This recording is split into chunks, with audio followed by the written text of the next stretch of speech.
celebrated UC Merced's annual tradition of the Scholars Lane Bridge Crossing. Ever since 2005, our new students have done this tradition.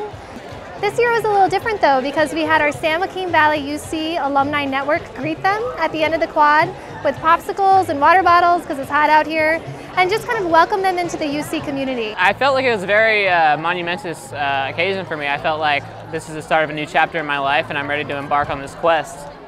I think I'm most looking forward to starting classes and doing research in labs, all the science stuff. We remember this location before there was a campus. It's just amazing how many students are actually coming to this campus so quickly, or how rewarding it is to see who's coming.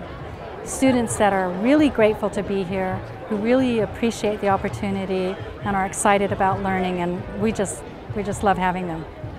Go Bobcats!